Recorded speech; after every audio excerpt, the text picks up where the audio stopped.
inspired. I don't know what you're talking You're dumb. about. Carry on. Okay. No, but the focus that she takes on this is, and I apologize if it's, the reason why I know that she's directly involved with that. I'm sure there are other people that help with the page, the group in itself, but the focus is on the co-occurring piece, on the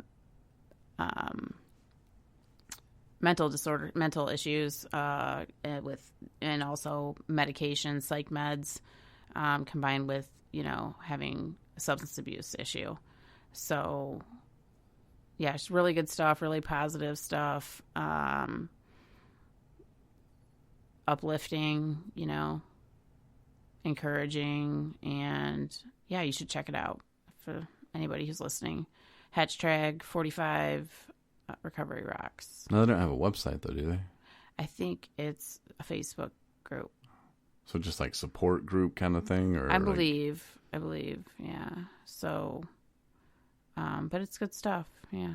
And they were like, "You gotta promise not to spam," and I was like, "Well, what's spam? Like, can I post stuff that I find interesting, or just don't post spam? Like, I don't." I think probably some hard questions. Use at your discretion. Like if I wanted to post my blog on there, or that new blog that you just wrote, or yeah. Why are you dogging me about being on time with my blog? Oh, I didn't. I thought you were going to do it. Did you post it today? No, oh, I didn't. Oh, I didn't. I worked all day long. Oh. And I baked. I did. What would you grade your baking scales, 1 to 10? What would you rate them? I'm better at cooking than I am baking, which you'd think is odd because directions for you can follow directions for baking. Cooking is a whole different thing because, but then it depends on how what you like. Like some people like spicy, some people like salty stuff, some people like, savory, like, casseroles or whatever. But I think most people have got like their signature go-tos, and that they're like kind of like their safety dishes. Like you're gonna have your in-laws over, and you're not gonna whip up something like you never made before. No, but you're just like thrown into a situation where, hey, you gotta make a steak, and yeah, here, make some of your mashed potatoes, but there's none of the recipe, none of the ingredients. Yeah. And your sister's a vegetarian. Yeah. I didn't have to make anything for your sister, but I was thrown into that. I'd be like, Shayna, we got pudding cups, and there's a jar of pickles in here. So back to the question. What would you rate your baking skills? I mean, you're a great cook, by the way, but baking... What are you trying to say? I'm trying to ask you. Do you want any of that dessert that's out there or not? Because right now you're going like... I'm not asking in the you a direction question, of getting any. and I just want to answer. Man. I'm only probably like a 4. I don't know. I don't make ice cream, and I don't make pie crust from scratch. I don't make bread. Not that that's dessert, but I do make really good blueberry buckle that I have never made for you before. It's like a big giant pan of blueberry muffins, but it's delicious. And I bought you an engagement ring, and you have never made You never this asked. I don't know. Wow. Is this really love, Marney? Are You're holding out on me. I don't know. I'm going to have to rethink some things now. What do you think, Nico? This is what it comes down to, is his sweets. Yeah, I don't know. I give you about a 6, though. On baking? It just, I don't know. Like, I see stuff, and it's like the oven's supposed to be on 350, and it's on 325. And I'm like, and some, there's, I don't know. It's just, like, you'll make a cake that's just killer one time, and the next time, that's just operator error stuff. It's like different all together cake. And I'm like, what's going on here? Maybe I was having a bad day. I don't know. Waterfall frosting. I don't Hey, even you know what? I'm good with that 'cause I do not claim to be a good chef by any means. Oh, you can cook. Not really. Oh, yeah. But anyway, not sure how you got us off on that topic. I don't know. But so, hashtag 45 Recovery Rocks. You know, check them out. They're a support group. Today, though, there was something that came up, and I'm trying to figure out how I even want to word it, but because I really don't want to look into my past right now, and there's really no need to, but some of the things in our past can keep us stuck in our past until we actually face them. And forgiving ourselves is very hard to do sometimes. It took me years to figure that out. It's just not easy. But today, a guy was telling me about, you know, his past and how he opened up for the first time about an incident that involved making drugs and fire and someone he loved. And it was just like, wow. The way he was describing it, the injuries were just horrific. And I tried to imagine myself being in that room when all this stuff went down. Holy hell. Like, to watch somebody that you love, like, I don't know. Like, that's a very traumatic event. And, you know, he said that was like 7 years ago, and he's just now talking about it. Mm-hmm. So I think, you know, and there's nothing I can say that would make anybody get over seeing something like that go down right in front of them. So, there's nothing I can tell him, you know, and I didn't tell him anything. I listened, and that's going to be hard, man.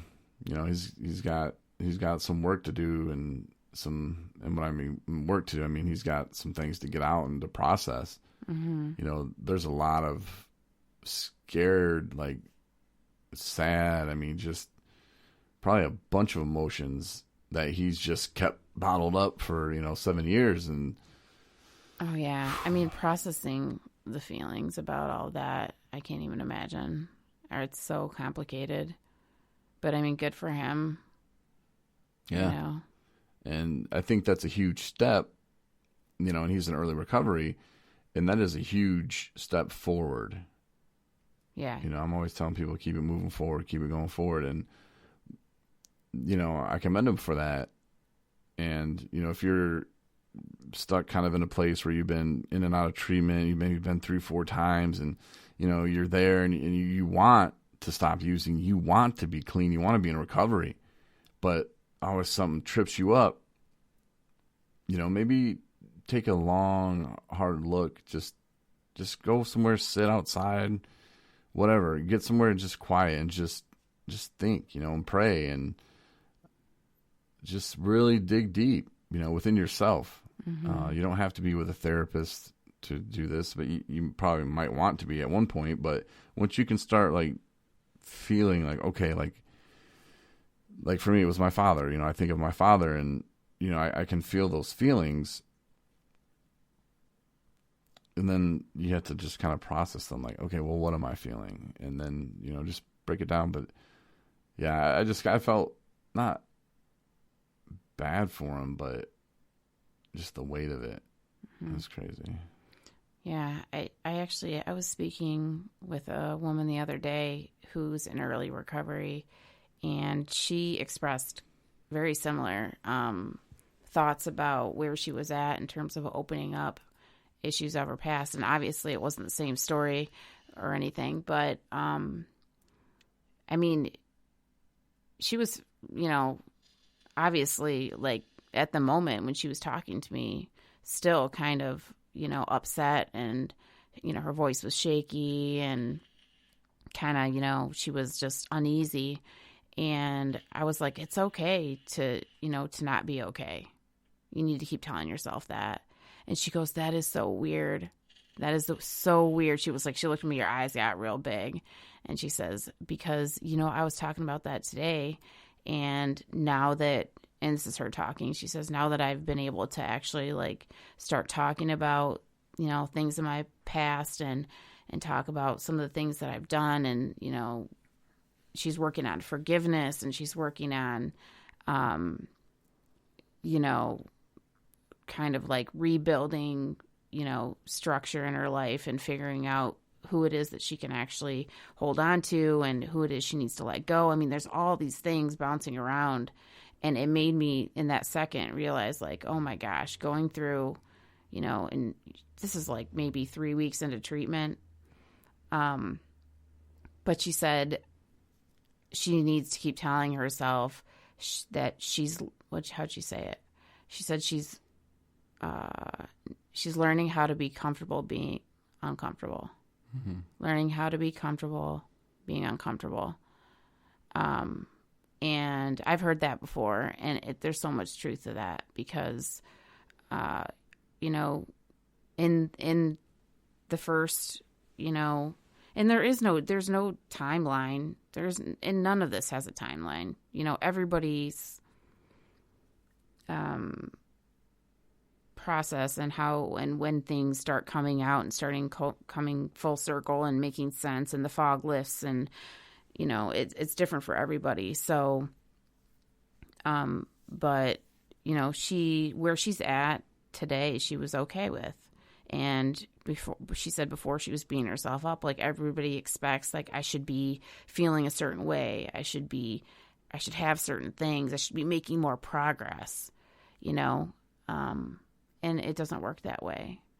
And so I definitely was proud of her for, you know, making that realization that, you know, it's okay being not okay, and to keep telling herself that. So, you know, I learned right there, you know, it was just a new lesson for me, or a refresher for sure, from a woman that probably doesn't even have a month of clean time yet. And I needed that.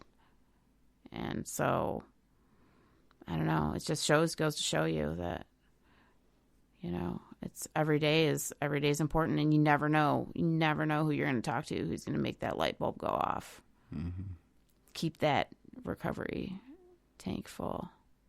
And it's a very selfish reason for me, but that's why I like working at a treatment center. It's for me, you know, to see the guys come in there and just go. I don't think that's completely true.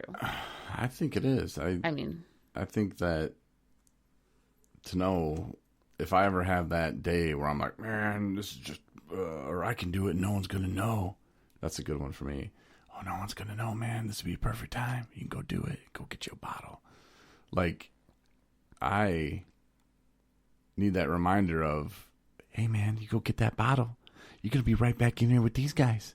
You know, because I know I would be, you know, and I would make sure I spent every single dime in my account on the way back to the bottom. And I just got too much to lose now. So, you know, I do that. I do this. The things that I do in my life, I've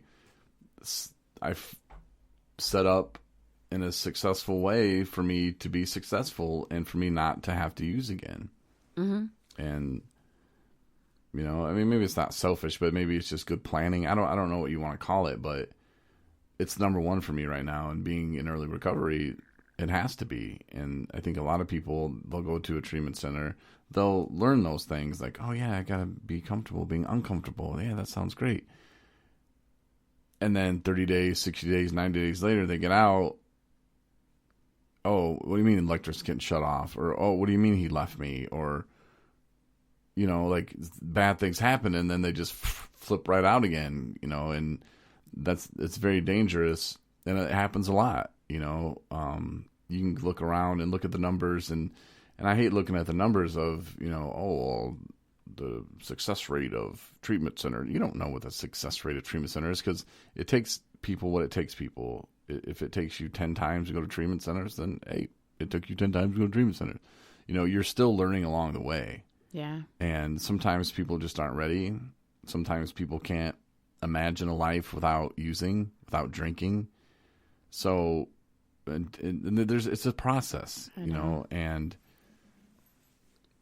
Well, and that's the thing too, is like, I don't know if it's bad to to do this, but it's almost like it has to be done is to talk about those that to prepare people. And it sounds like it's